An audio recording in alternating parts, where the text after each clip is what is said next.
नमस्कार, स्वागत है आप सभी का फिर से एक नए वीडियो में एक नए टॉपिक के साथ। आज हम लोग देखेंगे पैदल चलने के फायदे क्या होते हैं, पैदल चलना क्यों इम्पोर्टेंट है, क्यों जरूरी है, पैदल चलने से हमारे शरीर में क्या क्या बदलाव आते हैं।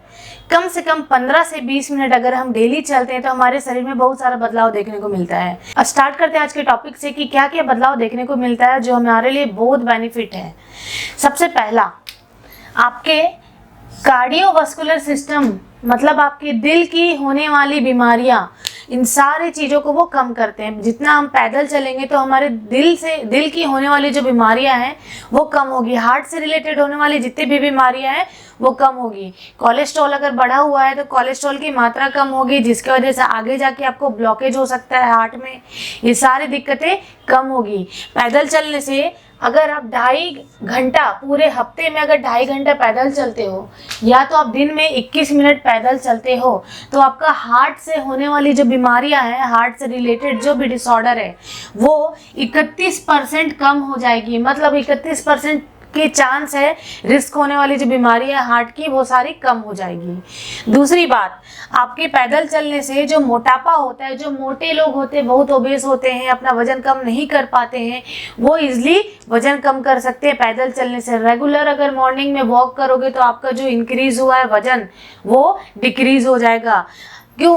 क्योंकि अगर आप 1.5 घंटा या 1 घंटा 1 से 1.5 घंटा अगर जो मोटे लोग हैं वो चलते हैं तो उनके अंदर में जो ऐसे जीन्स हैं जो वेट बढ़ाते हैं, ऐसा माना जाता है कि वेट बढ़ाने वाले जीन्स हर किसी के बॉडी में पाया जाता है, लेकिन जो बहुत ज़्यादा ओबेस होते हैं अगर वो बहुत जल्दी पैदल चलेंगे तो वो जो वेट बढ़ाने वाला जीन होता है जो हमारे डीएनए में प्रेजेंट होता है वो इंक्रीज नहीं होगा और इंसान का वेट नहीं बढ़ेगा। तो जितना ज़्यादा पैदल चलोगे, कम से कम 1.5 घंटा पैदल चलोगे या 1 घंटा, तो आपकी जो वेट बढ़ाने वाली जो जीन है वो ख़त्म होते हैं और आपको नॉर्मल वेट रखते हैं, नॉर्मल वजन मेंटेन करने में हेल्प करते हैं।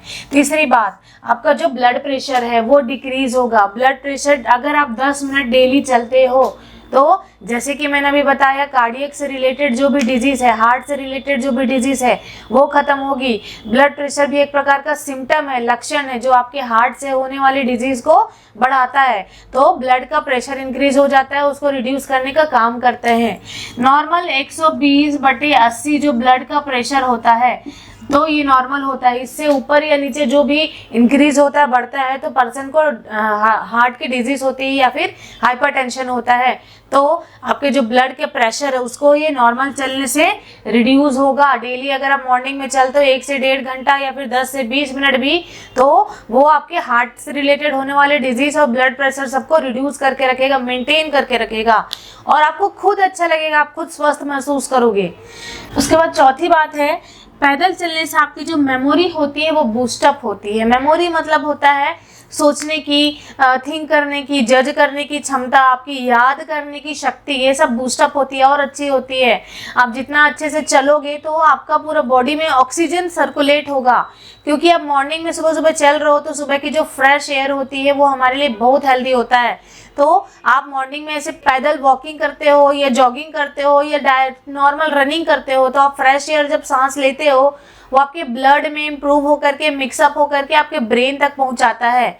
अगर हम पैदल नहीं चलते हैं, ज़्यादा काम नहीं करते, बैठे रहते, बोर होते रहते, तो हमारी जो काम करने की, माइंड की जो शक्ति होती है, क्षमता होती है, वो धीरे धीरे कम होने लग जाती है। हमारा जो ब्रेन है वो श्रिंक होने लग जाता है, सिकुड़ने लग जाता है। तो पैदल चलने से हमारे ब्रेन को एक्सरसाइज मिलता है, जिससे हमारा ब्रेन पुशअप करता है अपने आप को और वो श्रिंक होने से, सिकुड़ने से बचता है और अच्छे से हेल्दी रहता है। उसके बाद नेक्स्ट है कि आपके जॉइंट के पेन को भी ठीक करता है। ऑस्टियोआर्थराइटिस नाम की जो एक बीमारी होती है जिसमें लोगों के जॉइंट्स में ग्रीस कम हो जाता है, जॉइंट लुब्रिकेट नहीं रहता है, उनकी कार्टिलेज में आपस में गैप बन जाता है, तो ये सारी जो दिक्कतें आती है ऑस्टियोआर्थराइटिस नाम की बीमारी वाले पेशेंट्स में होते हैं। तो अगर आप पैदल चलेंगे तो आपके ऑस्टियोआर्थराइटिस और बोन से रिलेटेड, जॉइंट से रिलेटेड जितने भी डिसऑर्डर है वो सब ठीक होगा। पैदल चलने से आपके जो भी बोन्स है वो लुब्रिकेट होंगे, बोन में ग्रीस बढ़ेगा, ग्रीस बढ़ने की वजह से आप अच्छे से चल पाओगे, पाओगे और अच्छे से कुछ भी काम को कंप्लीट कर पाओगे। उसके बाद नेक्स्ट है आपका जो स्ट्रेस ईटिंग का जो दिक्कत होती है उसको भी रिड्यूस करता है। स्ट्रेस ईटिंग मतलब ये होता है जब हमारे दिमाग में बहुत ज़्यादा एंजाइटी होता है, बहुत परेशान होते हैं, बहुत टेंशन में होते हैं, तो हमारे खाना खाने की इच्छा नहीं होती है। हमें कोई भी खाना देगा हम उस खाने को अवॉइड करते हैं, वो अगर खाते भी तो हमारे शरीर में नहीं लगता है, क्योंकि हम बहुत स्ट्रेसफुल सिचुएशन में रहते हैं। क्यों? क्योंकि हमें बहुत सारी स्ट्रेस होती है, खुद के घर की स्ट्रेस, खुद की पढ़ाई की स्ट्रेस, ऑफिस की स्ट्रेस, फैमिली की स्ट्रेस, चारों तरफ से स्ट्रेस एंजाइटी में जो पर्सन रहता है उसको खाने की इच्छा नहीं होती। तो आप डेली अगर मॉर्निंग में वॉक करोगे, चलोगे, तो आपको खाने पीने की इच्छा होगी, स्ट्रेस ईटिंग नाम की जो दिक्कतें हैं वो सारी दूर होगी। क्योंकि जब आप अच्छे से वॉक करते हो, 15 मिनट कम से कम अच्छे से वॉक करते हो, तो आपकी बॉडी में जो सेरोटोनिन नाम का एंजाइम होता है जो ब्रेन से निकलता है, सेरोटोनिन नाम का हार्मोन एंजाइम, वो आपके बॉडी को बूस्ट अप करता है। आपको भूख लगती है, अच्छे से आप खाना खाते हो, भूख इंक्रीज होती है। नेक्स्ट है आपके जो मेटाबॉलिज्म की कैपेसिटी को इंक्रीज करती है। मेटाबॉलिज्म मतलब पाचन होने की प्रक्रिया। जब भी हम जो भी खाना खाते हैं, हमारे खाने की जो नली है वहाँ वो जाती है, उसके बाद पेट में जाता है, और पेट में बहुत सारे एंजाइम होते हैं जो कि हमारे खाने को ब्रेक करते हैं, तोड़ते हैं, और उसके बाद वो मेटाबोलाइज करते हैं, उसको कई भाग में तोड़ते हैं और पचाने की क्षमता स्टार्ट होती है। तो हम डेली पैदल चलेंगे तो हमको पचाने की क्षमता भी इंक्रीज होगी, क्योंकि अगर हम खाना खा करके बैठ जाते हैं तो बैठेंगे तो हमारा खाना पचेगा नहीं, हमारा खाना मूव नहीं होगा, हमारे स्टमक में ऊपर नीचे नहीं जाएगा, तो जल्दी मूव नहीं होगा, जल्दी नहीं पचेगा, तो हमारे बॉडी में एनर्जी की कैपेसिटी इंक्रीज नहीं होगी। तो अगर आप डेली पैदल चलते हो, जितना ज़्यादा आप चलते हो, जितना ज़्यादा आप थकते हो, तो थकने में आपकी एनर्जी यूज़ होती है। एनर्जी यूज़ होगी तो आपकी बॉडी में खाना अच्छे से पच के सारे न्यूट्रिएंट्स मटेरियल है वो आपके बॉडी में सर्कुलेट होगा। नेक्स्ट है आपके पाँव को स्ट्रॉन्गर बनाता है। जैसे आप पैदल चलते हो तो आपके जो पाँव होते हैं, उसके मसल्स होते हैं, मांसपेशियां होती है, उसको स्ट्रॉन्ग बनाता है। जैसे आप सीढ़ी चढ़ना, वॉकिंग करना, जॉगिंग करना, योगा करना, एक्सरसाइज करना, ये सारे करने में आपके पाँव इन्वॉल्व होते हैं। तो जितना इन्वॉल्व रहेंगे, जितना आप एक्सरसाइज में अपने बॉडी को इन्वॉल्व रखोगे, उतना स्ट्रॉन्ग बनता है। स्पेशली हमारे पाँव ज़्यादा मूव ऑन करते हैं जब हम चलते हैं पैदल, तो वो हमारे पाँव के मसल्स को स्ट्रॉन्ग करेंगे, बोन्स को हेल्दी करेंगे, तो ईजिली हमारा पाँव मूव करने में हेल्प होगा। मूव करते करते हमारा पाँव अच्छे से, उसमें लुब्रिकेशन भी आएंगे और सारे एक्टिविटी हम अच्छे से कंप्लीट कर पाएंगे।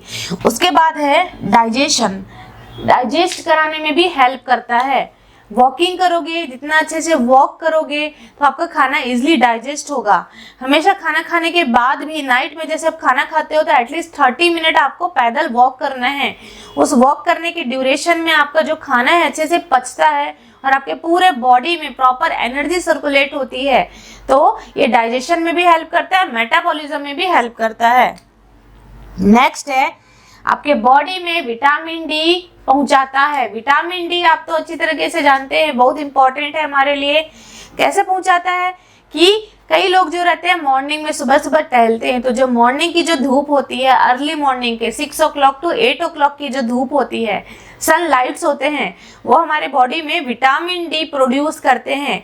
क्योंकि सनलाइट के डायरेक्ट कांटेक्ट में आने के बाद हमारे बॉडी में जो कैल्सीफेरोल नाम का जो एंजाइम होता है वो एक्टिवेट होकर के हमारे बॉडी में विटामिन डी में कन्वर्ट हो जाता है, और हमको अच्छे से कैल्शियम और विटामिन डी का प्रोडक्शन हमारे बॉडी को मिल पाता है। तो मॉर्निंग में टहलना, मॉर्निंग की जो धूप लेना, मॉर्निंग की फ्रेश एयर हमारे बॉडी में एंटर करना हमारे लिए और हमारे पूरे बॉडी के लिए बहुत ही एसेंशियल है। उसके बाद है आपके मेंटल हेल्थ को भी इम्प्रूव करता है। मेंटल हेल्थ मतलब आपकी सोचने की क्षमता, थिंक करने की क्षमता, आपकी कंसंट्रेशन पावर, आप किसी चीज को फोकस करके समझ पा रहे हो, उसको कर पा रहे हो अपनी लाइफ में, वो सारे पावर, आपको जज करने की क्षमता, सारी क्षमता मेंटल एबिलिटी में आती है। तो सारी मेंटल फंक्शन को इम्प्रूव करता है। हमारा ब्रेन का फंक्शन इम्प्रूव होगा तो ऑलरेडी हम मेंटली बहुत इम्प्रूव होंगे। हमारे बॉडी में स्ट्रेस कम हो जाएगा, फिजिकल एक्टिविटी ज़्यादा करेंगे तो मेंटली इम्प्रूव होंगे और हमारा मेंटल हेल्थ भी इम्प्रूव रहेगा। तो वॉकिंग भी बहुत इंपॉर्टेंट है मेंटल हेल्थ के लिए।